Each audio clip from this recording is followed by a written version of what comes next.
The blazing sunset painted the vast Wyoming prairie with fiery hues as Theodora Newman crumpled to her knees, her wedding dress now stained with dirt and tears. The distant rumble of wagon wheels faded into the horizon, her groom and his family abandoning her to the wilderness after discovering she had no dowry to offer. Theodora stared at the fading dust cloud, her hands trembling against the parched earth of the territory. It was 1876, and she had traveled all the way from Boston to marry a man she'd only exchanged letters with for 6 months.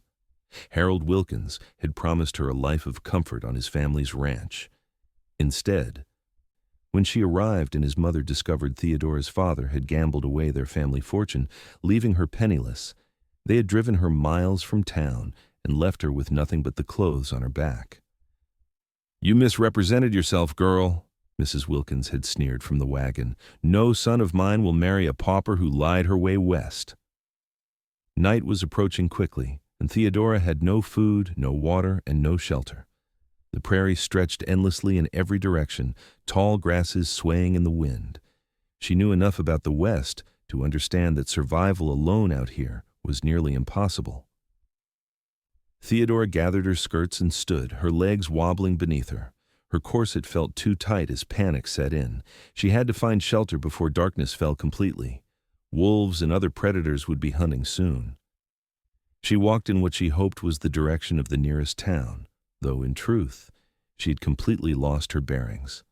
The sun continued its descent, the temperature dropping with it. Her stomach growled painfully, reminding her that she hadn't eaten since early morning. After an hour of walking, Theodora spotted a small creek. She rushed toward it, falling to her knees at its edge to scoop the cool water into her parched mouth. As she drank gratefully, the sound of hoofbeats in the distance made her freeze. A lone rider approached from the west. Theodora quickly stood, smoothing her ruined dress, unsure whether to hide or call out for help. The stranger might be her salvation, or a greater danger than the wilderness itself. As the rider drew closer, she could make out a tall man with broad shoulders, his face shadowed by a wide-brimmed hat. He rode a magnificent chestnut stallion and wore the typical garb of a cowboy: denim pants, a faded shirt, and a leather vest. A rifle was secured to his saddle, and he carried himself with the easy confidence of a man accustomed to the harsh realities of frontier life. The cowboy pulled his horse to a stop about 20 feet away, studying her with clear surprise. "Madam," he called, his voice deep and cautious, "you all right out here? Not exactly the place for an evening stroll, especially in—" His eyes took in her white dress. "Wedding finery." Theodora straightened her spine, trying to appear more composed than she felt. "I'm afraid I've found myself in rather difficult circumstances, sir." The man dismounted in one fluid motion, keeping a respectful distance as he approached. In the fading light, she could see he was younger than she'd initially thought, perhaps in his late 20s. His features were striking, a strong jaw covered with a few days' stubble, piercing eyes that seemed to take in everything, and sun-bronzed skin that spoke of years under the western sky. "Yates Forrester," he introduced himself, removing his hat briefly.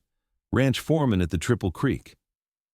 "Theodora Newman," she replied, her voice breaking slightly. "I was to be married today, but it seems my groom had second thoughts." Yates's expression darkened. "And he left you out here?" "Alone?" Theodora nodded, fighting back tears. "His family discovered I had no dowry to bring to the marriage. They drove me out here and—" She gestured helplessly at the empty prairie. A muscle tightened in Yates's jaw. "That'd be the Wilkins family, I reckon. Been hearing about a Boston bride coming for their son." He shook his head. "Madam, leaving you out here is tantamount to murder. Night's coming, and this land isn't forgiving to those unprepared." As if to emphasize his point, a distant howl echoed across the prairie. Theodora shivered, wrapping her arms around herself. Yates studied her for a moment, then reached into his saddlebag. He pulled out a cloth-wrapped package and opened it to reveal several thick slices of bread. "Not much of a meal, but it'll help," he said, offering her the food. Theodora accepted it gratefully, trying not to devour it too quickly despite her hunger. "Thank you, Mr. Forrester. Your kindness is most appreciated." As she ate, Yates seemed to be considering something. Finally, he spoke. "There's a town about 15 miles east Cottonwood Springs. I can take you there, but we won't make it before nightfall." Theodora swallowed hard, realizing the implications. Spend the night alone with a stranger in the wilderness, or face the dangers of the prairie alone? "I have a camp set up about a mile from here," Yates continued. "Was planning to stay out tracking some strays before heading back to the ranch tomorrow. You'd be safe there for the night, and I can take you to town in the morning." Before Theodora could respond, the sound of multiple horses approaching made them both turn. 3 rough-looking men appeared on the horizon, riding hard in their direction. "Trouble," Yates muttered, moving protectively closer to Theodora. "Those are the Blackwell brothers. Cattle rustlers, and worse." The men slowed their horses as they approached, leering at Theodora in a way that made her skin crawl. "Well, well," the largest of the 3 called out. "What have we here? Forrester found himself a pretty little thing." "Evening, gentlemen," Yates replied evenly, though Theodora noticed his hand had moved closer to the pistol at his hip. "Just helping the lady get to town. You boys best be on your way." The men exchanged glances, clearly not intimidated. "That's mighty fine of you, Forrester," the leader said with a cruel smile. "But looks to me like the lady might need more comprehensive assistance. Why don't you hand her over? We'll take real good care of her." Theodora felt a chill of terror run down her spine. Yates stepped fully in front of her now, his posture tense but controlled. "She's mine," he stated firmly, the words clear and brooking no argument. "My bride. We're heading back to Triple Creek tonight." The declaration stunned Theodora, but she quickly realized it was a protective ruse. She moved closer to Yates, trying to appear as though they were indeed a couple. The rustlers hesitated, clearly reassessing the situation. Claiming a woman as his wife changed the dynamic. It meant any action against her would be considered a direct offense against Yates himself, and by extension, the powerful Triple Creek Ranch. "That so?" the leader asked, suspicious. "Ain't heard nothing about Forrester taking a wife." "We kept it quiet," Yates replied smoothly. "Now, if you'll excuse us, we need to be on our way before dark." The standoff continued for several tense moments before the leader finally shrugged. "Fine. Congratulations and all that." His eyes narrowed. "But remember, Forrester, you've been a thorn in our side too long. One day you'll let your guard down." "Not today," Yates replied evenly. The men turned their horses and rode away, though not without several backward glances that made it clear they weren't entirely convinced. Once they were out of earshot, Theodora exhaled shakily. "Thank you for that quick thinking, Mr. Forrester." Yates nodded, his expression grim. "Those men are dangerous, Miss Newman, and they'll be watching. I think we'd better maintain our pretense until we're safely away from this area." Theodora understood the implications immediately. "You mean continue to pretend that I'm your wife?" "Just until we reach town tomorrow," he clarified. "It's the safest way. Those men won't hesitate to return if they think you're unprotected." As the reality of her situation sank in, Theodora realized she had little choice. This stranger, this cowboy who had shared his bread with her, was offering her only chance of survival. "Very well," she agreed. "Until tomorrow, I am Mrs. Forrester." Yates helped her onto his horse, mounting behind her. As they rode toward his camp, Theodora was acutely aware of his solid presence at her back, his arms around her as he held the reins. Despite the circumstances, she felt strangely safe for the first time since arriving in Wyoming territory. The camp was simple but well established: a small tent, a fire pit surrounded by stones, and supplies organized neatly nearby. Yates efficiently set about building a fire as the last light faded from the sky. "You can take the tent," he said, not looking at her as he worked. "I'll sleep out here." "But it's your tent," Theodora protested. "And you're a lady who's had a harder day than most could bear," he replied simply. "Take the tent, Miss Newman." As the flames grew, casting a warm glow over the campsite, Theodora studied her unexpected protector. There was something about Yates Forrester that spoke of both strength and gentleness, a rare combination in this harsh land. "Why are you helping me?" she asked quietly. Yates looked up from the fire, his expression serious. "Out here, we don't leave folks to die on the prairie. It's not our way." He hesitated, then added, "And no woman deserves to be abandoned like that, especially not one who traveled halfway across the country on the promise of a new life." He handed her a canteen and another piece of bread, along with some dried beef. "It's not much, but it'll keep your strength up." As they ate in companionable silence, Theodora wondered what tomorrow would bring. She had no money, no connections in this territory, and no prospects. The future that had seemed so certain this morning was now completely unknown. "What will you do when we reach town?" Yates asked, seemingly reading her thoughts. Theodora sighed. "I'm not entirely sure. Find work, I suppose. I was a teacher's assistant back in Boston." "Cottonwood Springs has a small school," Yates offered. "They might be looking for help." She nodded, grateful for the suggestion. "I'll inquire there first thing." As the night deepened around them, Theodora found herself reluctant to retreat to the tent. Despite the danger and uncertainty of her situation, there was something comforting about sitting by the fire with this quiet, steady man. "Tell me about Triple Creek Ranch," she said, wanting to keep the conversation going. A small smile touched Yates' lips. "It's a good place. Owned by the Foster family for 3 generations now. Old man Foster's fair but tough. We run about 2,000 head of cattle, have some of the best grazing land in the territory." Pride was evident in his voice. "I've been foreman there for 5 years now." "You must be very good at what you do to hold such a position at your age," Theodora observed. Yates shrugged. "I understand cattle and horses better than most, and I work hard." He poked at the fire. "What about you? What made a Boston lady decide to marry a stranger out west?" Theodora looked down at her hands. "My father died last year. He'd gambled away most of our money before that, and what little was left went to pay his debts. I had few options in Boston." She paused. Harold's letters painted such a picture of possibility here. A new start, away from the whispers and pity. "And he never asked about your financial situation?" "Oh," he asked, Theodora said with a bitter smile, "and I was not entirely forthcoming. I implied my circumstances were better than they were. I suppose that makes me the deceiver Mrs. Wilkins accused me of being." Yates considered this. "Seems to me both sides held back truths, but only one side abandoned a woman to die on the prairie." He met her eyes across the fire. "That puts you ahead in my ledger." His words warmed her more than the fire. For the first time since being left alone on the prairie, Theodora felt a flicker of hope that perhaps all was not lost.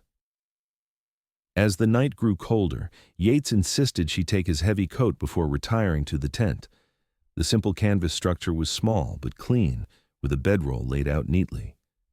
Theodora removed her dirtied wedding dress, folding it carefully before lying down in her chemise and petticoat, wrapping herself in the blanket that smelled faintly of leather and pine scents she was beginning to associate with her rescuer. Outside, she could hear Yates moving around the camp, securing things for the night. The rhythmic sound of him checking on his horse, banking the fire, and finally settling onto his own blanket near the fire's warmth lulled her into a sense of security she hadn't expected to find. As sleep began to claim her, Theodora realized that in the span of a single day, she had lost a future husband, but perhaps gained something far more valuable, her first true friend in this wild new land. Morning dawned crisp and clear, the prairie grasses shimmering with dew as Theodora emerged from the tent. She found Yates already awake, brewing coffee over a small rekindled fire. "Morning," he greeted her, handing her a tin cup of the steaming liquid. "Hope you slept well." "Better than I had any right to expect," she replied honestly. "Thank you again for your kindness." Yates nodded, seemingly uncomfortable with her gratitude. "We should reach Cottonwood Springs by midday if we set out soon." Theodora glanced down at her wedding dress, now wrinkled and dirty. "I fear I'm not exactly presentable." Yates disappeared into his saddlebags and returned with a simple blue cotton shirt and a pair of trousers. "These might help. They'll be too big, but they're perfect," Theodora said, accepting them gratefully. The prospect of riding into town in her failed wedding dress was mortifying. She changed in the privacy of the tent, rolling up the sleeves and pant legs as best she could and using a piece of rope Yates provided as a belt. When she emerged, she caught him staring, an unreadable expression on his face. "Do I look ridiculous?" she asked, suddenly self-conscious. He cleared his throat. "No, madam. You look practical." They ate a simple breakfast of more bread and coffee before Yates efficiently broke down the camp, packing everything onto his horse. Once again, he helped her mount before swinging up behind her. As they rode through the morning, Theodora became increasingly aware of how close they were sitting. Of his chest solid against her back, his arms on either side of her as he held the reins. It was improper by any standard of etiquette she'd been raised with, yet out here in the wilderness, such concerns seemed trivial compared to survival. "Tell me about Cottonwood Springs," she said, partly to distract herself from their proximity. "It's small but growing," Yates replied. "Has a general store, a schoolhouse, a church, and of course, several saloons. The Carson Hotel is decent clean rooms at fair prices." "And are there opportunities for single women?" Theodora asked, the practical question that had been weighing on her mind. Yates was quiet for a moment. "Some. As I said, the school might need help. The hotel sometimes hires maids. There's a dressmaker who might take on an assistant." He paused. "But I won't lie to you, Miss Newman. Life out here is hard for a woman alone." "I'm discovering that," she said softly. They rode in silence for a while, the rhythmic movement of the horse almost hypnotic. The vastness of the territory stretched around them, beautiful in its wildness, terrifying in its isolation. "What about Triple Creek?" Theodora asked suddenly. "Do they ever hire help?" "For the house sometimes," Yates answered. "Mrs. Foster, the owner's wife, has been talking about needing someone to help with household management and the accounts." He glanced down at her. "You know figures?" Theodora nodded. "My father insisted I learn, said a woman should understand money even if society didn't expect it of her." "Smart man, in that respect at least," Yates commented. Around midday, they crested a small rise, and Cottonwood Springs came into view in the valley below, a collection of wooden buildings surrounded by scattered homesteads, with a small river winding alongside it. "There it is," Yates said. "Not much to look at compared to Boston, I imagine." "It looks like hope to me," Theodora replied honestly. As they approached the town's outskirts, Yates suddenly pulled the horse to a stop. "Miss Newman," he said, his voice serious, "before we enter town, I need to ask you something." Theodora turned slightly to look at him, curious about his solemn tone. "The story we told the Blackwell brothers about you being my wife," he continued. "I think it might be wise to maintain that pretense in town, at least initially." Surprise must have shown on her face because he quickly explained. "Those men frequent Cottonwood Springs. If they see you alone and realize I lied, they might take it as an opportunity. Additionally," he hesitated, "a woman arriving in town with no connections, no money, and dressed in men's clothing might face certain assumptions about her character." Theodora understood immediately. "You're suggesting we continue to pretend to be married to protect my reputation." "Just until you find your footing," Yates clarified. "It would give you time to establish yourself properly, without the immediate pressures and dangers a woman alone might face." She considered his proposal. On one hand, it was deceptive. On the other, it was a practical solution to very real dangers. "What would this arrangement entail exactly?" she asked cautiously. "I'd secure you a room at the hotel separate from mine," he added quickly. "I'd introduce you as my new wife to a few key people who could help you find proper employment. Once you're settled, we could stage an amicable parting of ways, perhaps claim you're returning east to visit family." It was a surprisingly well-thought-out plan for something he'd just proposed. Theodora studied his face, looking for any sign of ulterior motives, but found only genuine concern. "Why would you do this for me, Mr. Forrester? You've already done more than most would." Yates looked away, gazing at the town below. "I had a sister once. She came west with a man who promised her the world and left her with nothing. No one helped her." His jaw tightened. I won't let that happen to you if I can prevent it.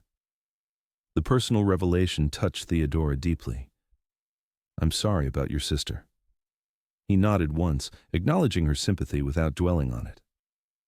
What do you say to my proposal, Miss Newman? Theodora took a deep breath.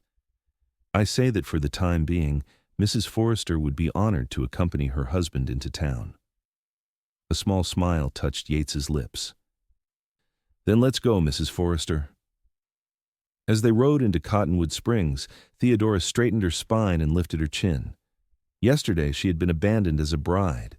Today she was arriving as a wife. Both were falsehoods, but the latter at least offered her protection and a chance to build something real. The main street of Cottonwood Springs bustled with midday activity. Cowboys loitered outside the saloons, women carried baskets of shopping from the general store, and children darted between buildings in games of chase. It was smaller than Theodora had imagined, but vibrant with frontier life. As they rode toward the Carson Hotel, several people called out greetings to Yates, their curious gazes lingering on Theodora. Forrester, didn't expect to see you in town today, called a rotund man standing outside the general store. Yates guided the horse toward him. Change of plans, Mr. Carson. Wanted to introduce you to my wife. Mr. Carson's eyebrows shot up in surprise. Wife? Well, I'll be. He removed his hat and bowed slightly to Theodora. Madam, it's a pleasure. Hadn't heard our Yates had gone and gotten himself hitched? It was a rather sudden affair, Theodora replied with what she hoped was a convincing smile. I'm Theodora for Forrester. Eastern lady by the sound of it, Carson observed, studying her with open curiosity. Well, welcome to Cottonwood Springs, Mrs. Forrester. I own the hotel and general store. Anything you need, you just come see me. Actually, we're hoping to get a room, Yates said. Theodora just arrived yesterday, and we haven't had a chance to prepare proper accommodations at the ranch yet. Carson nodded knowingly. Of course. Got a nice corner room available best in the house for newlyweds, you know. He winked, causing Theodora to blush. 2 rooms would be preferable, Yates said smoothly. My wife needs her rest after the long journey, and I'll be heading back to the ranch periodically to check on things. If Carson found this arrangement strange, he didn't comment on it. Whatever suits you folks, come on over to the hotel and we'll get you settled. As they followed Carson toward the hotel, more townspeople stopped to stare and whisper. Theodora kept her head high, though she felt the weight of their scrutiny. Is that Yates Forrester with a woman? She heard someone murmur. Must be the mail-order bride old Foster arranged for him, another replied, trying to settle his foreman down. I'd wager. Theodora glanced at Yates, who seemed unbothered by the gossip swirling around them. His face remained impassive, though she noticed a tightness around his eyes. The Carson Hotel was a 2-story wooden structure, painted white with green trim, the nicest building in town by far. Inside, the lobby was simply but tastefully furnished, with a polished wooden counter and several comfortable-looking chairs. Martha! Carson called to a plump, pleasant-faced woman, arranging flowers on a side table. Come meet Mrs. Forrester. Our Yates has gone and got himself married. Martha Carson hurried over, her face alight with curiosity and warmth. My stars! Yates Forrester, you sly fox, never said a word about courting, and here you show up married. Theodora found herself enveloped in a surprisingly strong hug from the woman. Welcome, dear, Martha said, pulling back to examine Theodora's face. My, you're a pretty one. No wonder he kept you a secret, afraid someone might steal you away. Thank you for the warm welcome, Mrs. Carson, Theodora replied, genuinely touched by the woman's friendliness. Now, where are your things, dear? Martha asked, looking around for luggage. Yates cleared his throat. There was an unfortunate incident with the stagecoach. Theodora's trunks were misplaced. Oh, you poor thing, Martha exclaimed, left with just the clothes on your back, and men's clothes at that. She shot a questioning look at Yates. It was all I had to offer after her dress was ruined crossing a stream, he explained smoothly. Well, we'll need to fix that right away, Martha declared. Can't have the new Mrs. Forrester without proper attire. I'll send for Sarah Jenkins, she's our dressmaker, and in the meantime, I might have some things that could be altered to fit you. Theodora felt overwhelmed by the woman's generosity. That's incredibly kind, but I would be most grateful, Yates finished for her, giving her a meaningful look. My wife is too proud to accept charity, but as a loan until we can arrange proper replacements. Martha beamed. Of course, it's what neighbors do. Now let me show you to your rooms while Henry sees to your horse. As they followed Martha up the stairs, Theodora whispered to Yates, Everyone is so kind. I feel terrible deceiving them. It's temporary, he reminded her quietly. And they're kind now because they think you're under my protection. That's the reality of frontier life. Their rooms were adjacent, connected by a door that Martha assured them could be left unlocked for convenience's sake, with a knowing smile that made Theodora blush again. The accommodations were simple, but clean: a bed, a washstand, a small writing desk, and a rocking chair by the window that overlooked the main street. Once Martha had left them alone, promising to return with some clothes and to send word to the dressmaker. Theodora sank onto the edge of the bed, suddenly exhausted. Are you all right? Yates asked, standing somewhat awkwardly by the door. Just overwhelmed, she admitted. Yesterday morning I was preparing to marry a man I barely knew. Now I'm pretending to be married to a different man I barely know. A small smile touched Yates's lips. Life takes strange turns out west. He hesitated, then added, I need to send word to the ranch about my delay, and I should check if the school is indeed looking for help. Thank you, Theodora said sincerely, for all of this. Yates nodded, seemingly uncomfortable with her gratitude. Rest. I'll return later with news and supplies. After he left, Theodora moved to the window, watching as he walked down the street with that same confident stride she'd first noticed on the prairie. Several people stopped him, no doubt curious about his sudden marriage, and she saw him responding patiently to their inquiries. What kind of man goes to such lengths to help a stranger, she wondered, and what will happen when this charade inevitably ends? For now, though, she was safe, fed, and sheltered far more than she could have hoped for when abandoned on the prairie just yesterday. Whatever came next, she would face it with the same resilience that had brought her west in the first place. Martha Carson returned within the hour, arms laden with dresses, undergarments, and toiletries. These should do until Sarah can fit you properly, she said, laying everything out on the bed. They're a bit out of fashion, but clean and serviceable. They're wonderful, Theodora said, genuinely moved by the woman's generosity. I don't know how to thank you. Martha waved away her thanks. Newcomers need a helping hand, especially women.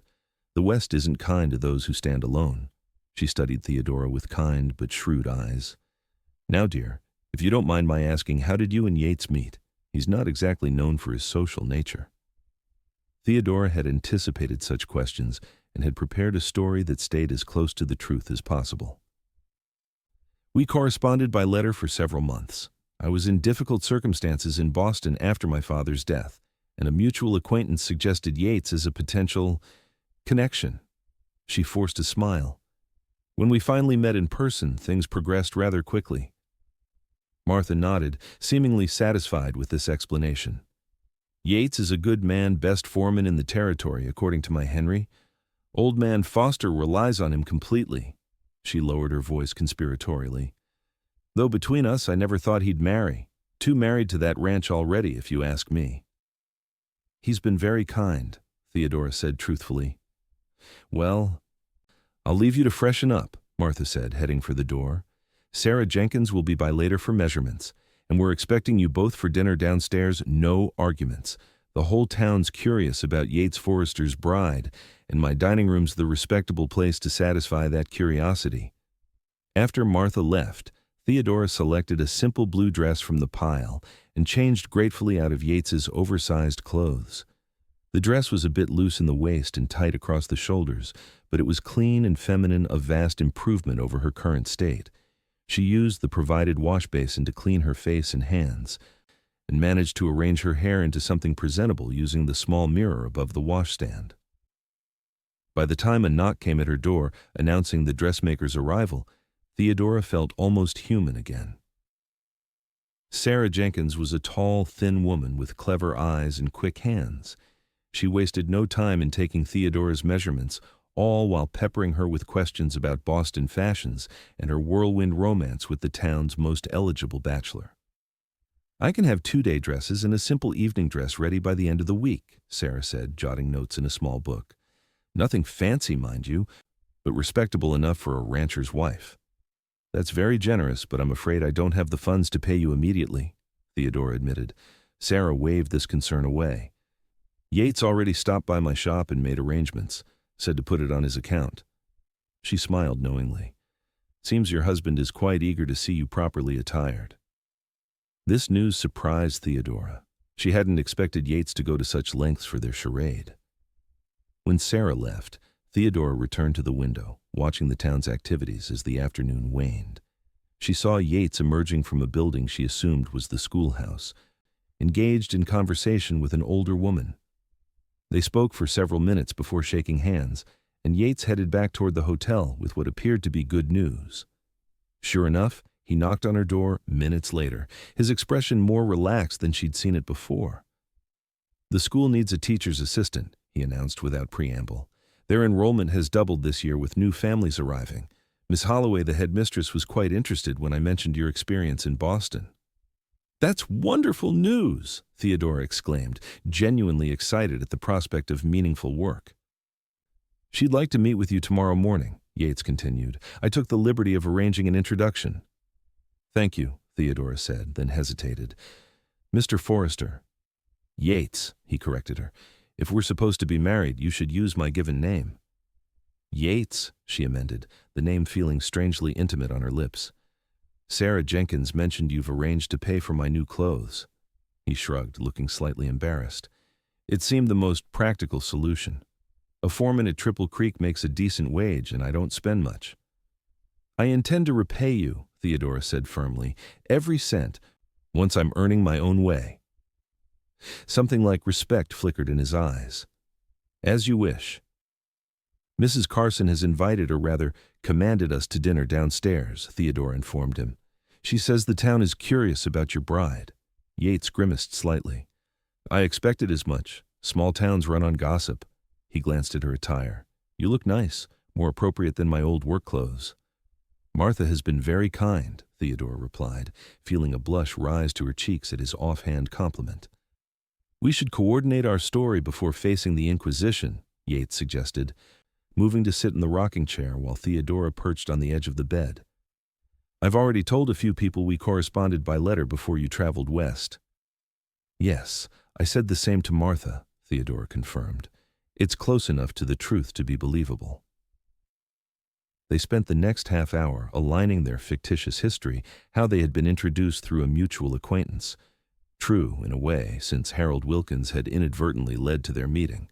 Exchanged letters for 6 months, the exact time frame of her correspondence with Harold, and married in a small, private ceremony upon her arrival, the complete fabrication. "And when did this supposed wedding take place?" Theodora asked. "Yesterday," Yates replied. "No sense making it complicated.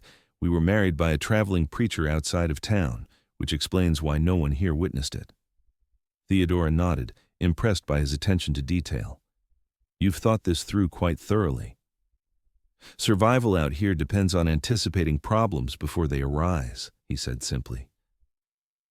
As the dinner hour approached, Theodora felt increasingly nervous about their public performance. What if someone saw through their deception? What if she made a mistake that exposed their lie? Yates seemed to sense her anxiety. "Just follow my lead," he advised as they prepared to head downstairs.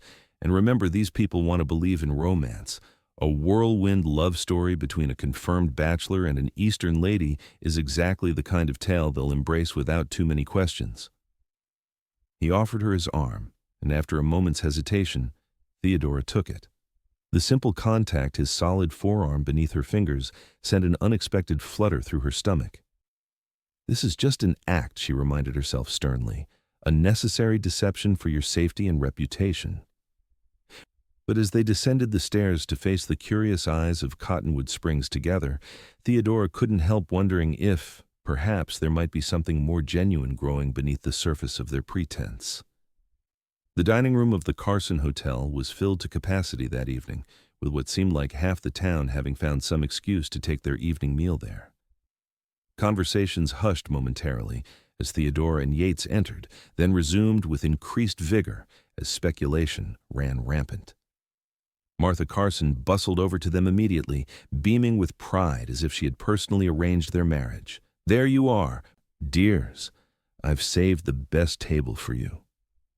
She led them to a corner table that offered some small measure of privacy, while still allowing the curious townspeople a good view of the newlyweds. Once seated, Theodora became acutely aware of how closely they were being watched. "I feel like an exhibit at a museum," she whispered to Yates. A hint of amusement touched his eyes. "Welcome to small-town life in the West. By tomorrow, everyone within 20 miles will know every detail of your appearance and speculate on our marital happiness." Before Theodora could respond, their table was approached by a distinguished-looking older couple. The man was tall and broad-shouldered, with silver hair and a neatly trimmed beard, while the woman was elegant even in her practical frontier attire. Yates immediately stood. "Mr. Foster, Mrs. Foster, I didn't expect to see you in town." Theodora's heart skipped a beat. These were Yates's employers, the owners of Triple Creek Ranch. "Heard my foreman had taken a wife," Mr. Foster said gruffly, his keen eyes assessing Theodora. "Had to see for myself if hell had indeed frozen over." "James," his wife chided gently before smiling warmly at Theodora, "you must forgive my husband's manners, my dear. We're simply surprised. Yates has shown about as much interest in matrimony as a cat has in swimming." Yates cleared his throat. "Mr. and Mrs. Foster, may I present my wife, Theodora?" Theodora rose, offering her hand. "It's a pleasure to meet you both. Yates has spoken highly of you and Triple Creek Ranch." Mrs. Foster took her hand warmly. "Eleanor Foster, dear, and this gruff old bear's my husband, James. We're delighted to meet you, though I must say, Yates has kept you quite a secret." "It all happened rather quickly," Theodora explained, sticking to their agreed-upon story.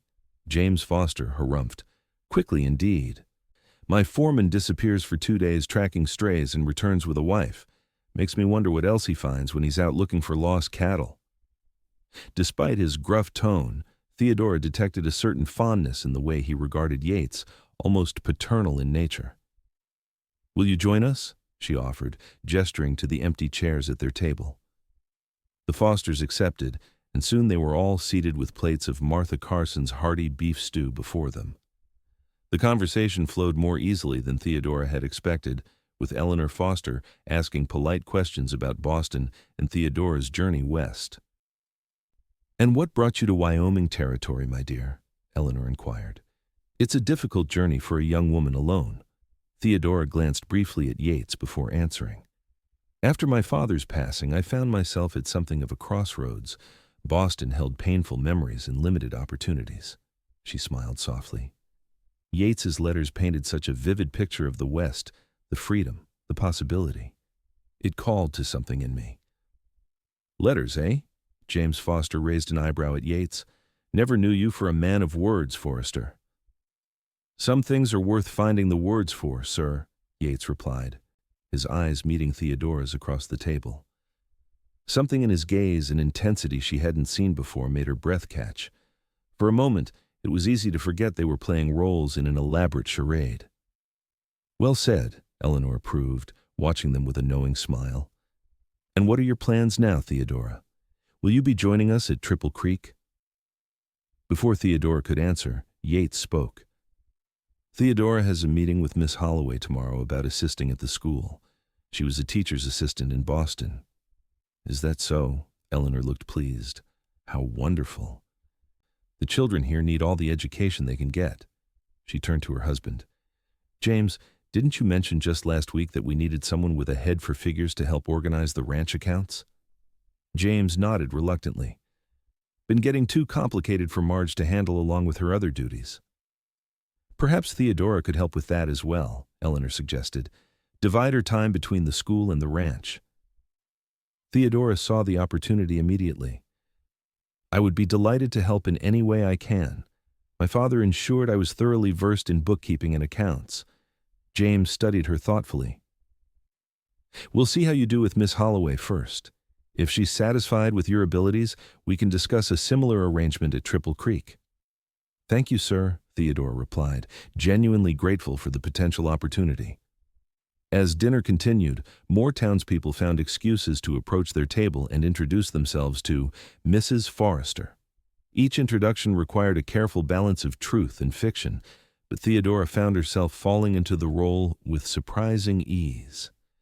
Yates, too, played his part well, attentive without being overly affectionate, which suited his reserved nature. By the time they returned to their rooms, Theodora was exhausted from the performance, but satisfied that they had succeeded in establishing their story. "You did well," Yates told her as they paused outside her door. "They believe us." "Your employers seem like good people," Theodora observed. Yates nodded. "The best. Foster gave me a chance when others wouldn't." A shadow crossed his face briefly, but he didn't elaborate. "Will you tell me that story someday?" Theodora asked gently. "Perhaps." He shifted, suddenly awkward in a way she hadn't seen before. "I should let you rest. Tomorrow will be another full day." "Yes, of course." Theodora hesitated, then impulsively reached out to touch his arm. "Thank you again, Yates, for everything." He looked down at her hand on his arm, then back to her face. For a moment, something unspoken passed between them, a current of understanding perhaps, or something deeper that neither was ready to name. "Good night, Theodora," he said finally, his voice lower than usual. "Good night," she replied, withdrawing her hand and slipping into her room. Alone, Theodora leaned against the closed door, her heart beating strangely fast. This arrangement was meant to be practical, temporary, a means to an end. So why did it suddenly feel like something more? She moved to the window, watching as the lamps of Cottonwood Springs winked out one by one. In just 2 days, her life had transformed completely. The future that had seemed so bleak on the prairie now held possibilities she hadn't dared to imagine. And at the center of this transformation stood Yates Forrester, the cowboy who had shared his bread, claimed her as his own to protect her, and was now weaving a life for her out of nothing but determination and kindness. As Theodora prepared for bed, she wondered what tomorrow would bring in this strange new life she found herself living. One thing was certain: nothing would be as she had planned when she first set out for Wyoming territory. Whether that was a tragedy or a blessing remained to be seen. Morning came with the sounds of the town, awakening wagons rolling down the main street, shopkeepers opening their establishments, and the distant lowing of cattle being driven to pasture. Theodora rose early, eager to prepare for her meeting with Miss Holloway at the school.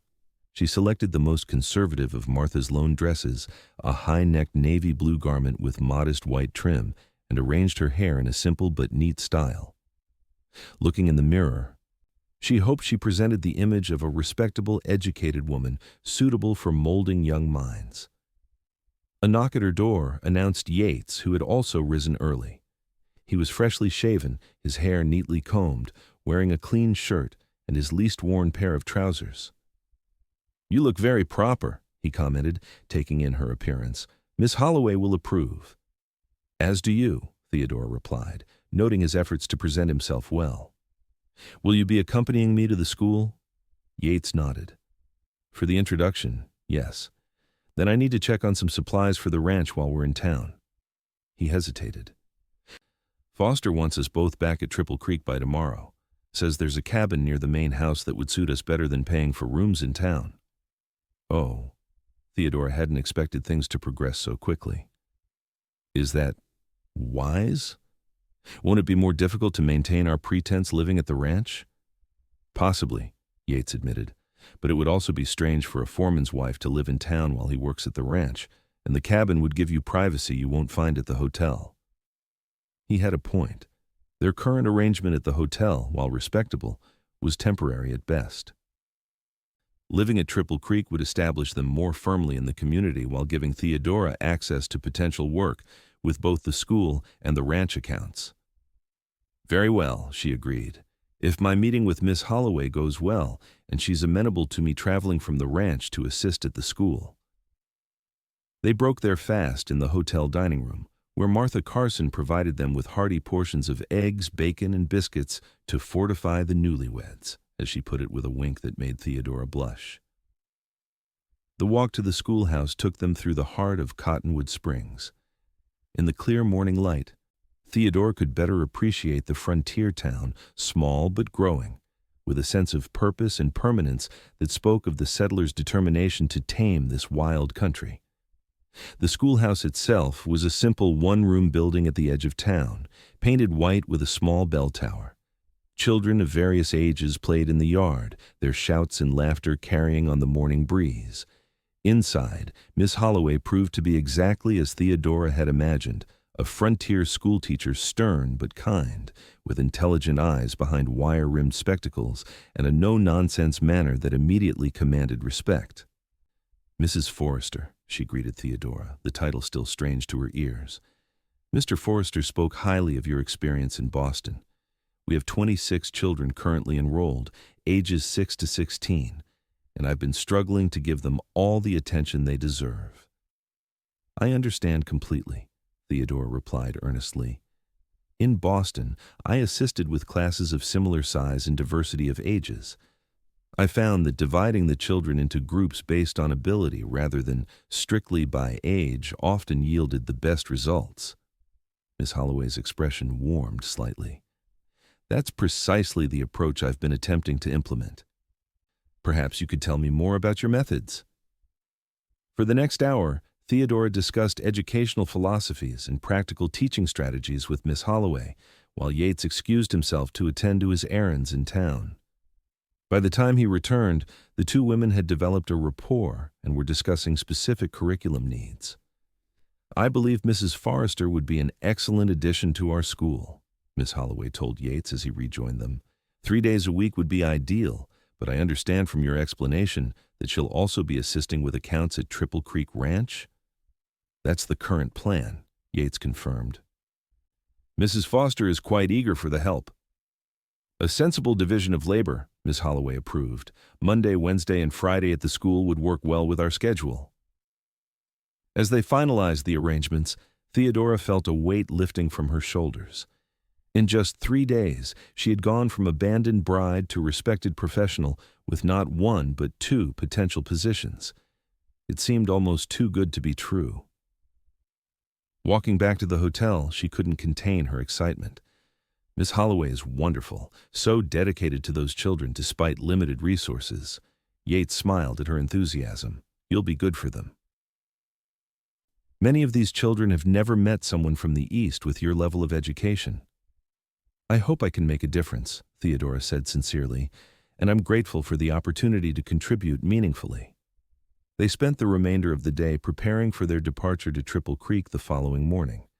Sarah Jenkins arrived with 2 completed dresses, having worked through the night to provide Theodora with suitable attire, and promised to deliver the 3rd to the ranch within the week. That evening, they dined once more at the hotel, fielding further curious inquiries from townspeople who hadn't managed to meet Mrs. Forrester the previous night. Theodora was surprised by how easily the lie came now, how naturally she responded to being addressed as Yates's wife. It was a strange feeling building a life on a foundation of falsehood, yet the opportunities and connections emerging from that deception were real enough. The question that increasingly troubled Theodora was how they would eventually unravel this web without damaging those genuine relationships. As if sensing her thoughts, Yates spoke quietly as they climbed the stairs to their rooms after dinner. "We'll need to plan our separation carefully when the time comes. Ensure your position at the school isn't compromised." "Yes," Theodora agreed, though the thought brought an unexpected pang. "Though perhaps we should establish ourselves more firmly before considering that step." Yates nodded, pausing outside her door. "We'll take it one day at a time." Again, that moment of awkward silence fell between them, a space filled with unspoken possibilities. "Good night, Yates," Theodora said softly. "Good night," he replied, his eyes lingering on her face before he turned to enter his own room. Alone again. Theodora found herself contemplating the strange situation she had fallen into. She had come west seeking security through marriage, only to find herself in a marriage of convenience that wasn't even real. Yet somehow, this false arrangement felt more honest than her intended union with Harold Wilkins had ever been. Harold had wanted her for what he believed she would bring to the marriage: a dowry, social connections, an ornament for his home. Yates wanted nothing from her except, perhaps, the satisfaction of helping someone in need. As Theodora prepared for bed, she wondered what kind of man would go to such lengths for a stranger. And she wondered, too, what kind of woman she was becoming in this wild, unforgiving land that seemed to strip away pretense and reveal one's true character. Tomorrow, they would begin a new chapter of their charade at Triple Creek Ranch. Theodora could only hope that whatever grew from this deception would ultimately be strong enough to withstand the truth. The journey to Triple Creek Ranch the next morning took them through some of the most beautiful country Theodora had ever seen. They traveled in a small wagon Yates had purchased in town, loaded with supplies and Theodora's few new possessions. As they left the relative civilization of Cottonwood Springs behind, the landscape opened up into rolling hills covered with prairie grasses that rippled like golden waves in the morning breeze. In the distance, mountains rose purple against the horizon, their peaks still snow-capped despite the summer warmth. "It's breathtaking," Theodora remarked, taking in the vastness of the territory. "So different from Boston." Yates glanced at her, a small smile playing at his lips. "It grows on you. When I first came west, I thought it too empty, too quiet. Now I can't imagine living anywhere else." "How long have you been here?" Theodora asked, realizing how little she actually knew about the man she was pretending to be married to. 10 years, he replied. "Came out after the war, looking for something different." "You fought in the war between the states?" Theodora asked, surprised. He would have been quite young. Yates nodded, his expression growing distant. "Joined up in '63 when I was 18. Saw things no man should see." He fell silent for a moment before continuing. "After, I couldn't settle back into regular life in Pennsylvania. Headed west with nothing but my horse and whatever I could carry." Theodora absorbed this information, understanding better now his self-sufficient nature and quiet competence. "And you found Triple Creek?" "Eventually," Yates said, "after a few years of drifting, taking whatever work I could find. Foster gave me a chance when my reputation wasn't the best." "Your reputation?" Theodora prompted gently. Yates's hands tightened slightly on the reins. "I had a disagreement with a rancher in Colorado. Man was mistreating his workers, especially the Mexican hands. I spoke up, things got heated." He shrugged. "Left me with a reputation as a troublemaker." "You stood up for what was right," Theodora observed. "That speaks to your character." Yates glanced at her, seeming surprised by her assessment. "Most saw it differently. Foster was the only one willing to look past the rumors and judge me on my work." "He seems like a good man." "The best," Yates agreed. "Built Triple Creek from nothing, treats his workers fair, stands by his word. The kind of man I aspire to be." They rode in comfortable silence for a while, the rhythm of the horses' hooves a soothing backdrop to the magnificent scenery. Theodora found herself studying Yates's profile as he focused on the trail, the strong line of his jaw. The way the sun brought out auburn highlights in his brown hair, the tiny lines at the corners of his eyes that spoke of years squinting against the western sun. He was handsome, she realized, in a rugged, unpolished way that was utterly different from the refined gentleman of Boston society. There was nothing affected about Yates Forrester. What you saw was precisely what you got. "Tell me about your family," Yates said suddenly, breaking the silence. "In Boston. You mentioned your father, but what about your mother? Siblings?" Theodora sighed. "My mother died when I was 12, consumption. It was just my father and me after that." She smoothed her skirts. "He was a good man in many ways, ensured I was educated, encouraged my independence of thought, but he had demons, gambling primarily." "Which led to your financial difficulties," Yates surmised. "Yes. When he died, I discovered we were deeply in debt. The house had to be sold, along with most of our possessions. Theodora's throat tightened at the memory. I stayed with a former teacher for a while, but I knew I needed to find a more permanent solution. So you answered Harold Wilkins's advertisement for a bride, Yates concluded. Theodora nodded. He seemed respectable in his letters, spoke of wanting an educated wife to help raise his future children, to bring culture to his home. She laughed bitterly. What he really wanted was my non-existent dowry. His loss, Yates said simply, but with such conviction that Theodora felt warmed by his words. Around midday, they crested a hill, and Triple Creek Ranch came into view in the valley below. The main house was a substantial 2-story structure built of logs and stone, with a wide porch wrapping around it. Surrounding it were various outbuildings, a large barn, bunkhouses, corrals, and several smaller cabins. "It's larger than I expected," Theodora remarked, impressed by the scope of the operation. "Foster runs over 2,000 head of cattle and employs 20 ranch hands full-time, more during roundup and branding," Yates explained with evident pride. "It's one of the most successful operations in the territory." As they approached, Theodora could see activity throughout the ranchmen working with horses in the corral, smoke rising from the cookhouse chimney, a woman hanging laundry behind one of the cabins. "That's our cabin there." Yates pointed to a small but well-maintained structure set slightly apart from the others, near a stand of cottonwood trees. "Foster had it built for his daughter and her husband before they moved to Denver. It's been empty since." The thought of sharing such intimate quarters with Yates made Theodora's pulse quicken, though she reminded herself that their arrangement was purely practical. Still, maintaining the pretense of marriage while living under the same roof would present challenges she hadn't fully considered. As their wagon rolled into the ranch yard, several cowboys paused in their work to observe the arrival of their foreman and his new bride. Eleanor Foster emerged from the main house, wiping her hands on an apron and smiling broadly. "Welcome to Triple Creek, Theodora," she called, approaching the wagon as Yates brought it to a stop. "I hope your journey wasn't too taxing." "Not at all," Theodora replied, accepting Yates's assistance as she climbed down from the wagon. "The countryside is beautiful." "Indeed it is, though it took me some time to appreciate its particular charms after growing up in St. Louis," Eleanor admitted.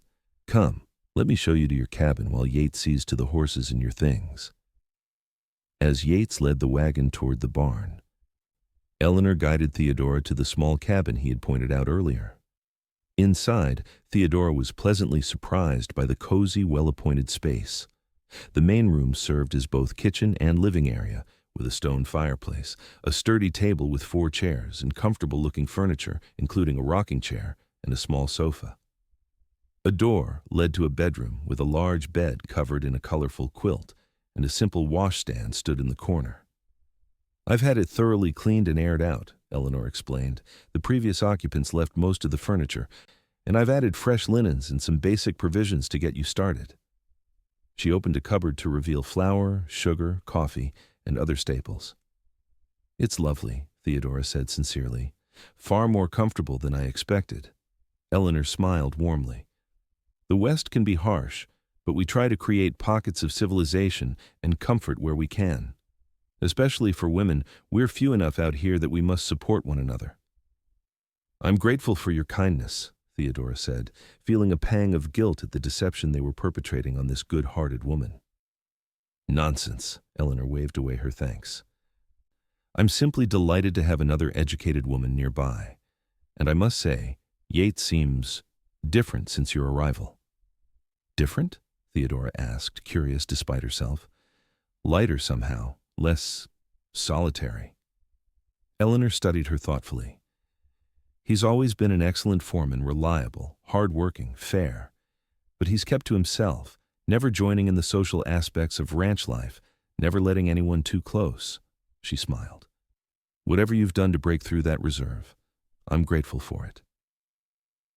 Before Theodora could formulate a response to this surprising observation, Yates arrived with their belongings.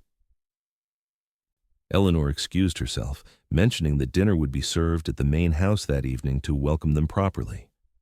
Once alone, Theodora and Yates regarded each other somewhat awkwardly, the reality of their shared living arrangement suddenly concrete. "It's a lovely cabin," Theodora offered, breaking the silence.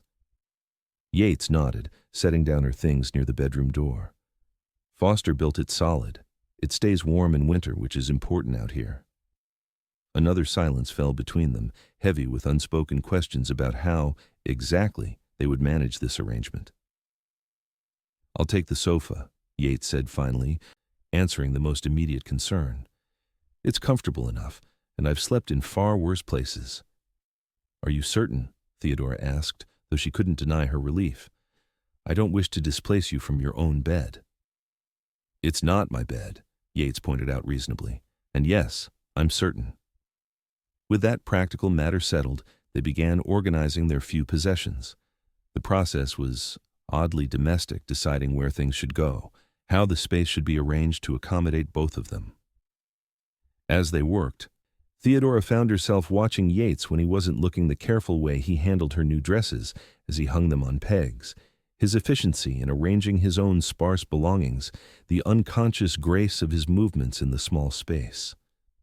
She wondered, not for the first time, what circumstances had shaped him into the man he was, capable yet reserved, kind yet guarded. There were depths to Yates Forrester that intrigued her, layers beneath his quiet exterior that she found herself increasingly curious to explore. "Mrs. Foster mentioned you've been invited to dinner at the main house," Yates said as they finished their organizing. "Foster doesn't extend such invitations lightly. It's a sign of respect." "I'll endeavor to make a good impression," Theodora promised. Yates' lips quirked in what might have been a smile. "Just be yourself. That seems to work well enough so far." The simple compliment warmed her unexpectedly. "Thank you. For everything, Yates. I know this situation is unusual." "Life often is," he replied philosophically. "I need to check in with the men, see what's happened in my absence. Will you be all right here for a while?" "Of course," Theodora assured him. "I have plenty to occupy me." After Yates left, Theodora took the opportunity to explore the cabin more thoroughly, familiarizing herself with her new home, temporary though it might be. The bedroom held a small dresser in addition to the bed and washstand, and a window overlooked a pretty view of the creek that gave the ranch its name. In a trunk at the foot of the bed, she discovered additional linens and blankets, as well as a few books, a welcome find. There was a Bible, several novels she recognized, and a volume of poetry by Tennyson that appeared well read, its pages dog-eared in places. Curious about this glimpse into the previous occupants' lives, Theodora opened the poetry book. Inside the cover, an inscription read, "To my beloved Elizabeth, may these words speak to your heart as you have spoken to mine. With eternal love, Thomas." A love token, then. Theodora wondered about Elizabeth and Thomas, about their life in this cabin before Denver called them away. Had they been happy here? Had they sat before this fireplace reading poetry to each other on cold winter evenings? As the afternoon waned, Theodora prepared for dinner, selecting one of her new dresses, a forest green garment with simple but elegant lines. She arranged her hair carefully, pinning it in a style that was neat but not overly formal. When Yates returned, he had clearly made an effort with his own appearance. His hair was damp from washing, and he wore a clean shirt with a string tie. He paused momentarily when he saw her, something unreadable flickering in his eyes. "You look nice," he said simply. "As do you," she replied, feeling suddenly shy under his gaze. The walk to the main house took them past the corrals and bunkhouses, where several cowboys tipped their hats respectfully as they passed. Theodora was struck by the deference with which these rough men treated Yates. There was respect there, perhaps even admiration. Dinner at the Foster home proved to be a surprisingly elegant affair. The dining room was appointed with fine furniture that must have been transported at great expense from the East, and the table was set with good china and silver. Eleanor Foster was a gracious hostess, and James Foster, despite his gruff exterior, proved to be well-read and thoughtful in conversation. They were joined by the ranch's bookkeeper, Mr. Patterson, and his wife, both of whom welcomed Theodora warmly. Throughout the meal, Theodora was acutely aware of Yates beside her, the brush of his arm against hers as he reached for his water glass, the low rumble of his voice as he answered Foster's questions about the cattle, the way his eyes occasionally sought hers when a topic arose that they had discussed during their journey. It was strange how quickly she had become attuned to his presence, how natural it felt to be presented as his wife. The lie was becoming comfortable, dangerously so. After dinner, the men retired to Foster's study for brandy, while Eleanor showed Theodora the household accounts she hoped she might help organize. "It's become quite complex as the ranch has grown," Eleanor explained, displaying ledgers filled with entries for cattle sales, supply purchases, payroll, and countless other expenses. "I used to manage it myself, but with my charitable work in town and the household to run." "I understand completely," Theodora assured her, examining the books with interest. "My father insisted I learn proper bookkeeping. I'd be happy to help bring order to these records." Eleanor smiled gratefully. "Wonderful.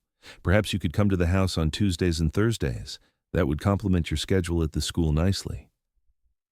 By the time they walked back to their cabin under a canopy of stars, Theodora felt a sense of purpose she hadn't experienced since before her father's death. She had meaningful work, a comfortable home, and people who valued her contributions. The fact that it was all built on deception was a nagging concern, but one she found increasingly easy to push aside. Inside the cabin, Yates built a small fire to ward off the evening chill while Theodora prepared tea from the supplies Eleanor had provided. "How did you find the Fosters?"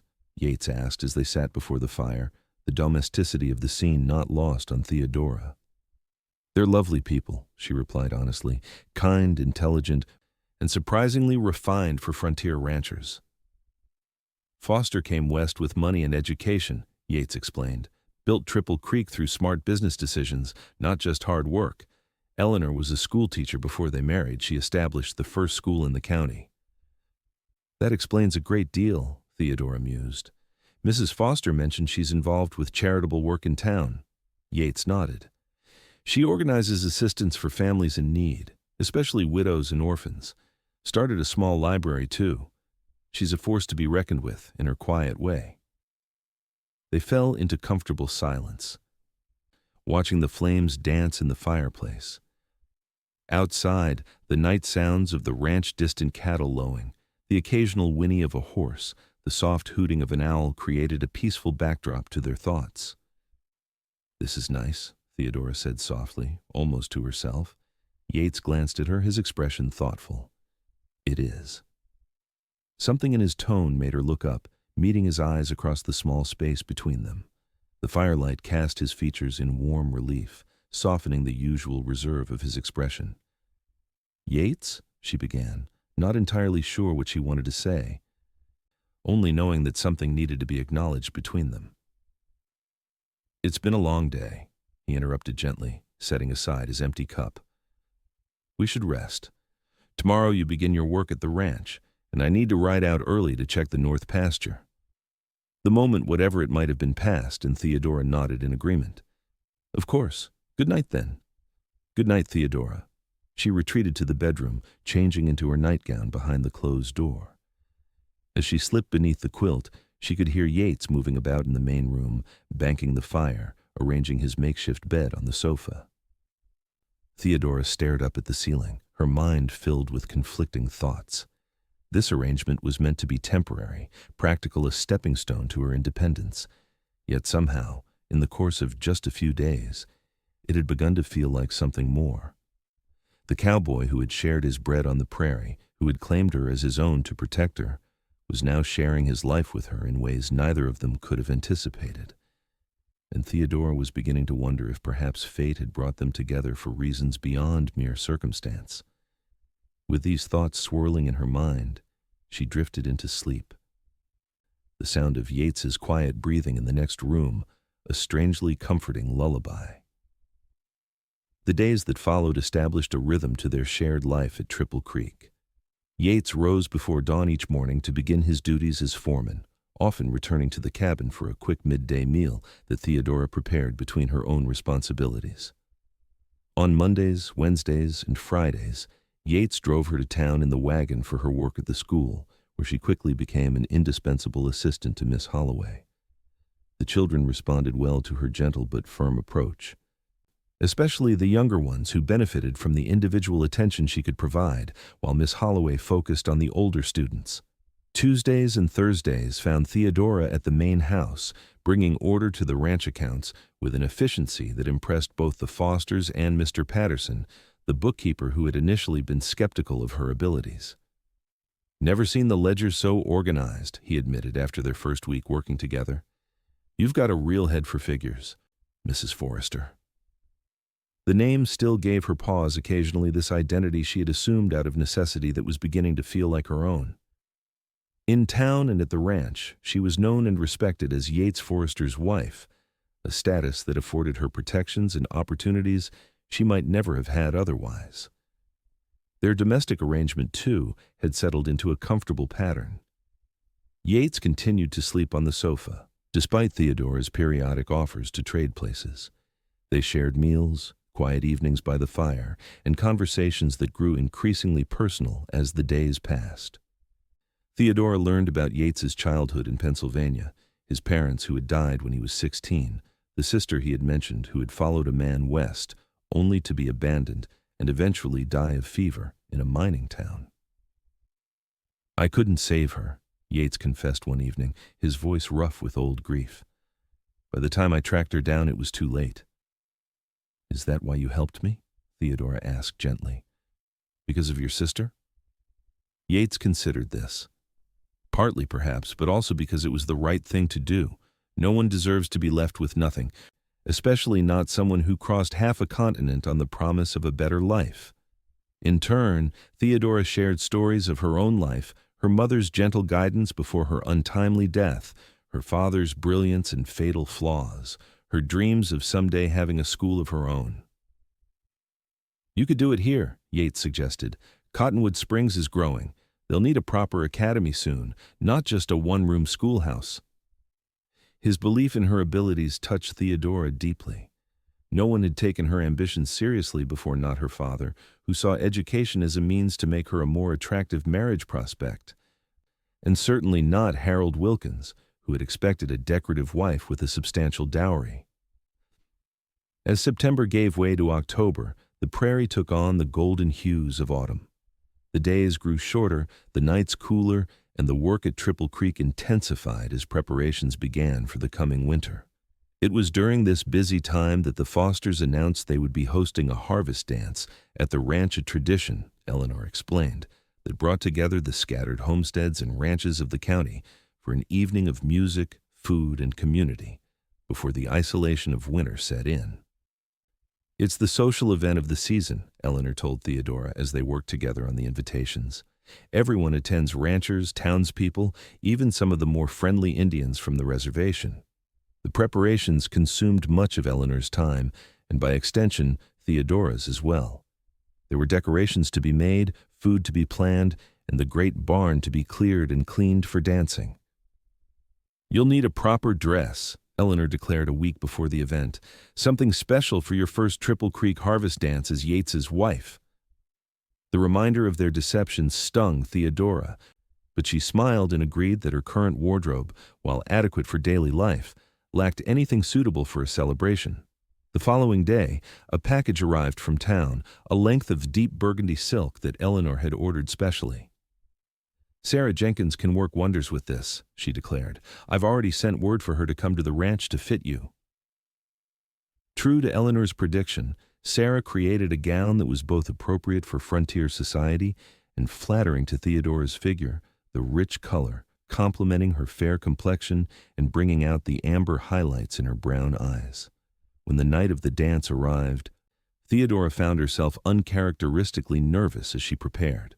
She had attended countless social functions in Boston, yet somehow this dance, where she would be presented to the entire community as Yates's wife, felt more significant than any debutante ball or literary salon. She was arranging her hair, pinning up the long brown tresses with trembling fingers, when a knock came at the bedroom door.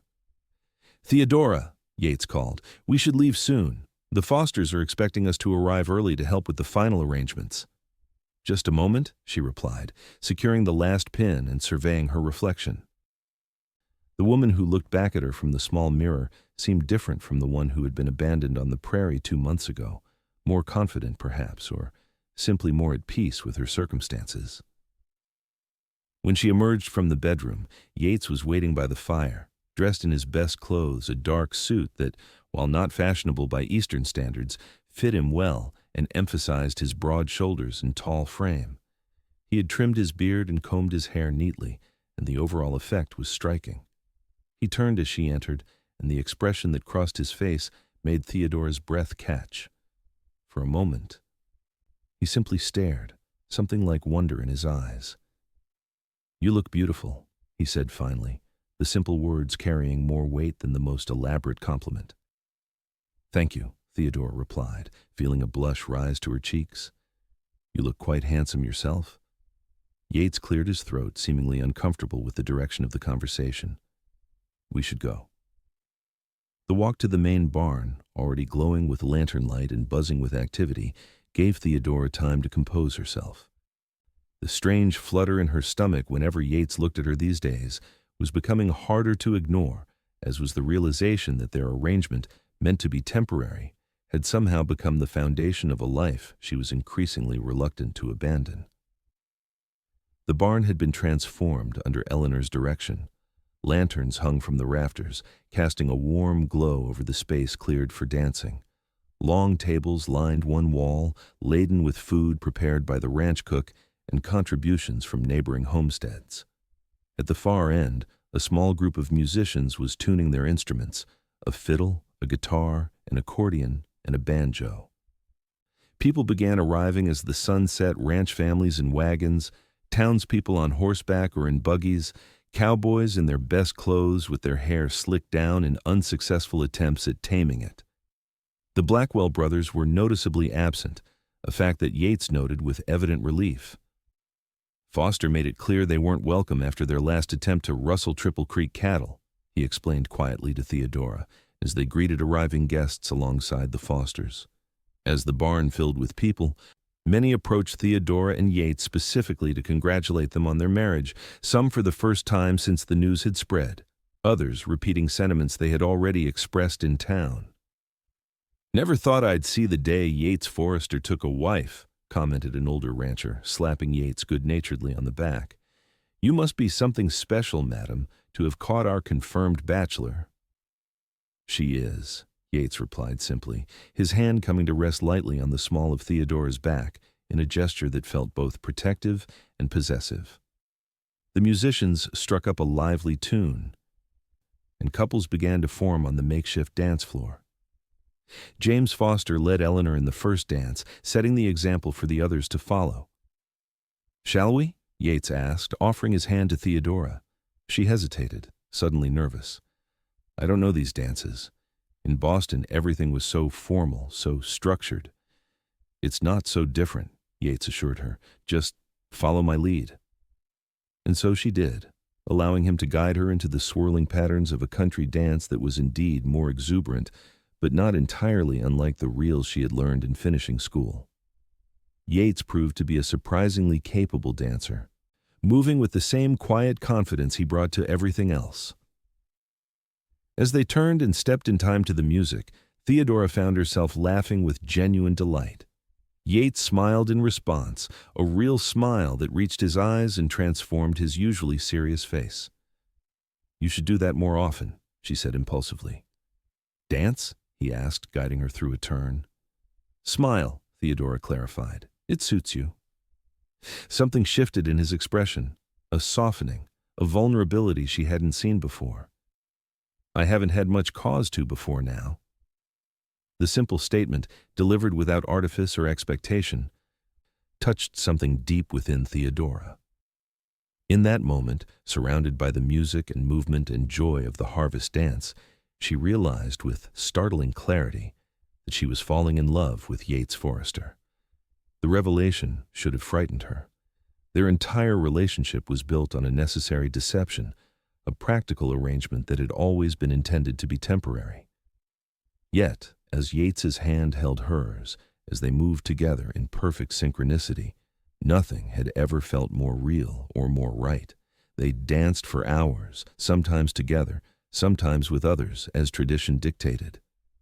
Theodora found herself partnered with James Foster for a particularly energetic tune, while Yates gallantly led Eleanor through the same dance. "He's different with you," Foster commented during a quieter moment in the music, echoing his wife's earlier observation. "Happier, more settled." "We bring out the best in each other," Theodora replied, the truth of the statement striking her even as she spoke the words. Foster nodded approvingly. "That's the foundation of a good marriage. Eleanor and I have had 30 years together, and I still find new reasons to admire her every day." As the night progressed, the music slowed, and the lanterns burned lower. Couples began to drift away, families with young children first, then older folks claiming weariness, until only the most dedicated revelers remained. Yates found Theodora where she had been chatting with Miss Holloway near the refreshment table. "One more dance?" he asked, his voice low. The musicians had started a waltz, the most intimate of dances, requiring partners to hold each other closer than frontier propriety usually allowed. But in the dim light of the nearly empty barn, with most observers already departed, such closeness seemed permissible. Theodora placed her hand in his, allowing him to lead her to the center of the floor. Yates's arm encircled her waist, holding her properly but closer than they had been all evening. His other hand clasped hers gently as they began to move to the sweet, melancholy melody. "Did you enjoy the evening?" he asked, his voice low enough that only she could hear. "Very much," Theodora replied truthfully. "Everyone has been so welcoming, so kind." "They respect you," Yates said. "You've earned that in your own right, not just as my supposed wife." The reminder of their arrangement cast a momentary shadow over Theodora's mood. "Yates, I've been thinking about our situation." His steps faltered slightly before resuming their smooth rhythm. "What about it?" "It's been nearly 2 months now. I'm established at the school, at the ranch. Perhaps it's time we begin considering how to conclude our arrangement." The words felt like stones in her mouth, heavy and unwelcome, but necessary. Yates was silent for several turns around the floor, his expression unreadable in the dim light. "Is that what you want?" he finally asked, his voice carefully neutral. Was it? Theodora wasn't sure anymore.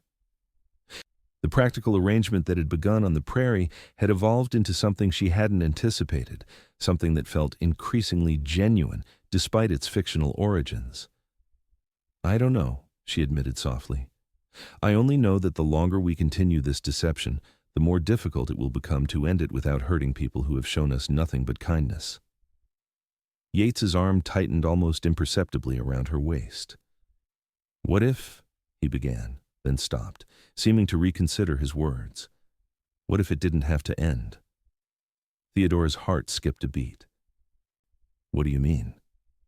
The music swelled around them as Yates guided them toward the open barn door, away from the few remaining dancers. Outside, the night was clear and cold, stars scattered across the sky like diamonds on black velvet. He led her a short distance from the barn, where the music continued, but they could speak privately. "Theodora," he said, still holding her hand as they stood in the starlight, "these past 2 months, they've changed me. You've changed me." "Yates?" she began, but he shook his head, asking for her silence while he found the words. "When I found you on the prairie that day, I thought I was simply doing what any decent man would do, helping someone in need. I never expected—" He took a deep breath. "I never expected to find a partner, a friend, someone who makes me want to be better than I am." Theodora felt tears pricking at her eyes, emotion welling up in her chest. "You are already the best man I've ever known," she said softly. Yates's free hand came up to touch her cheek, the gentleness of the gesture belying the strength she knew those hands possessed. "What began as pretense no longer feels that way to me. When I introduce you as my wife, it feels like the most honest thing I've ever said." "Yates," Theodora whispered, her heart pounding so loudly she was certain he must hear it. "I'm asking if you would consider making our arrangement permanent," he said simply. "Not out of necessity or convenience, but because I have come to care for you deeply, Theodora. Because I cannot imagine my life without you in it." It wasn't the most eloquent proposal, nor the most romantic by Eastern standards. There was no flowery language, no quotations from poetry, no grand gestures. But in its straightforward honesty, it was perfectly, quintessentially Yates. "Are you asking me to marry you?" Theodora clarified, needing to hear the words directly. "I am," Yates confirmed, "for real this time. No pretense, no practical arrangements, just a man asking the woman he loves to be his wife." The word "loves" hung in the air between them, a declaration Theodora hadn't expected, but found she had been longing to hear. "Yes," she said, her voice clear and certain despite the tears now flowing freely down her cheeks. "Yes, I will marry you, Yates Forrester. For real this time." The smile that transformed his face then was unlike any she had seen before, unguarded, joyful, almost boyish in its openness. He drew her into his arms, holding her close as if afraid she might disappear if he let go. "I love you," he murmured against her hair. "I think I have since that first day on the prairie, when you accepted my bread with such dignity despite your circumstances." Theodora laughed softly, remembering.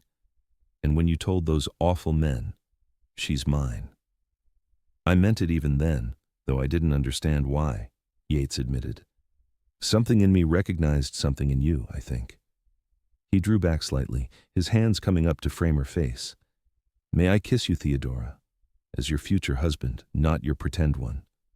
"Please," she whispered, closing her eyes as his lips met hers in a kiss that was tender and reverent, yet filled with a passion that promised more to come.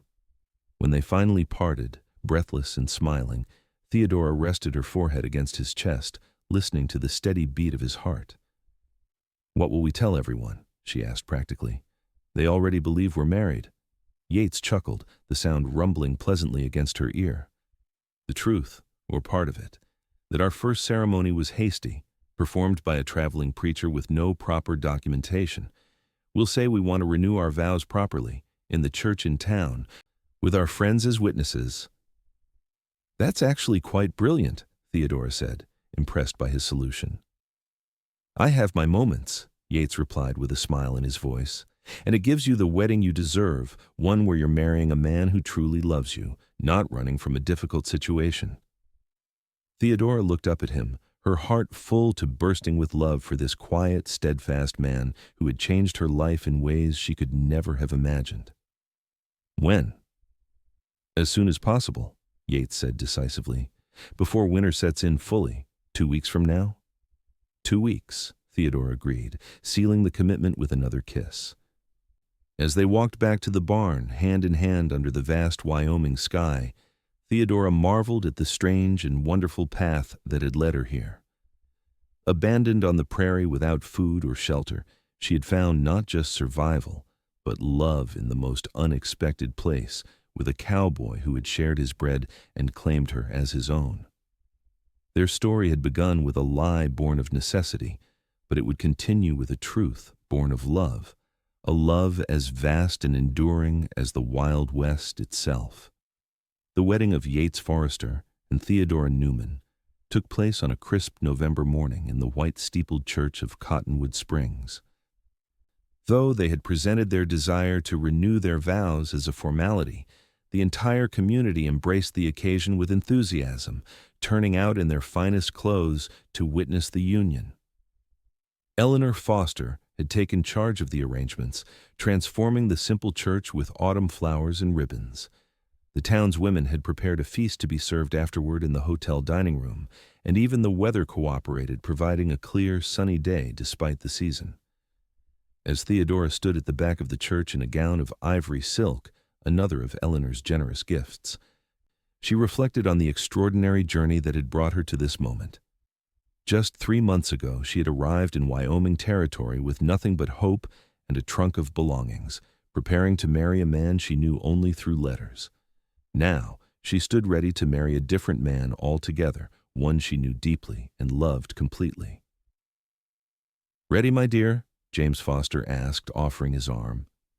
In the absence of her father, he had volunteered to give her away, a gesture that had touched Theodora deeply. "More than ready," she replied with a smile. The small church was filled to capacity with ranchers and their families, townspeople, and the entire staff of Triple Creek Ranch in attendance.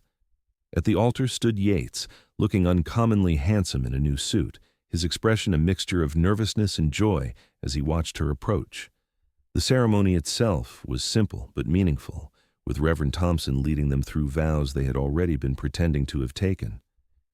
Yet this time, as Theodora promised to love, honor, and cherish Yates Forrester, she did so with her whole heart, holding nothing back. When the Reverend pronounced them husband and wife, this time in truth, Yates kissed her with a tenderness that brought tears to her eyes and approving applause from the congregation. The celebration afterward was joyous and prolonged, with dancing, feasting, and many toasts to the health and happiness of the remarried couple.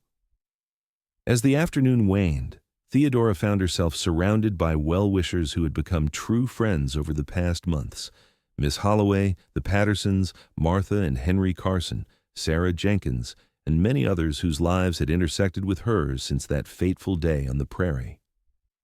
"I always knew there was something special between you two," Martha Carson declared, patting Theodora's hand.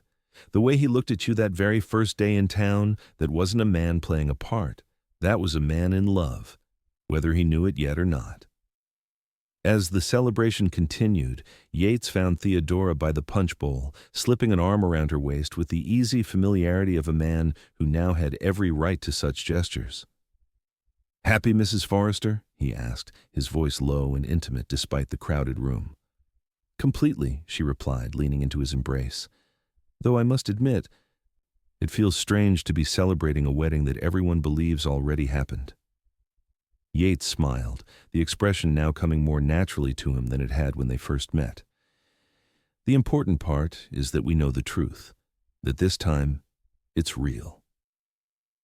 As the evening drew to a close, they said their goodbyes and made their way back to Triple Creek in the wagon decorated with ribbons and flowers by the ranch hands, a traditional send-off despite the unusual circumstances. The cabin that had been their shared home for months looked different somehow as they approached it in the moonlight, more permanent, more truly theirs now that the fiction of their relationship had been replaced by genuine commitment. Inside, Yates built a fire to ward off the November chill while Theodora changed out of her wedding finery. When she emerged from the bedroom in her nightgown and robe, she found him standing by the fireplace, watching the flames with a thoughtful expression. "What are you thinking about?" she asked, moving to stand beside him. Yates turned to her, his eyes reflecting the firelight. "About how differently things might have gone if I hadn't decided to track those strays that day. If I hadn't found you on the prairie." "I've thought about that too," Theodora admitted. "I believe it was more than chance, Yates. I believe we were meant to find each other." He smiled, reaching out to tuck a strand of hair behind her ear. "I never put much stock in fate before, but it's hard to see it any other way now."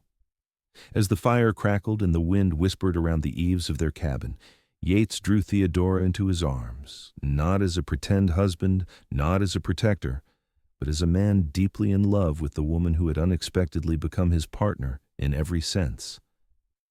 "I love you, Theodora Forrester," he murmured against her lips. "And I love you, Yates Forrester," she replied before his kiss claimed her completely. In the years that followed, their love only deepened as they built a life together at Triple Creek Ranch. Theodora continued her work at the school while also managing the ranch accounts, eventually opening a small academy in Cottonwood Springs as the town grew. Yates remained foreman until James Foster's retirement, when the older man surprised them by offering to sell them a portion of Triple Creek to establish their own ranch. With Theodora's financial acumen and Yates's knowledge of cattle, their operation thrived, eventually rivaling Foster's in size and reputation. Their family grew as well, first with a daughter they named Eleanor, after the woman who had welcomed Theodora so warmly, and later with twin boys who inherited their father's quiet strength and their mother's quick intelligence.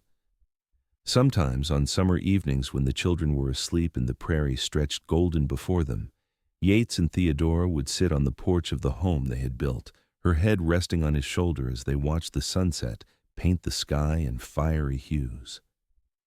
"Do you ever think about that day?" Theodora would sometimes ask. "When you found me on the prairie?" "Every day," Yates would always answer, his arm tightening around her. "Best strays I ever tracked." And Theodora would smile, remembering the bread he had shared, the words he had spoken to protect her, "She's mine," and how what had begun as a necessary fiction had become the most genuine truth of her life. In the vastness of the Wyoming territory, where survival itself was often in question, they had found not just safety but joy, not just companionship but love, a love as enduring as the land itself, born on the prairie where a cowboy and an abandoned bride had discovered that sometimes the greatest journeys begin with the smallest acts of kindness.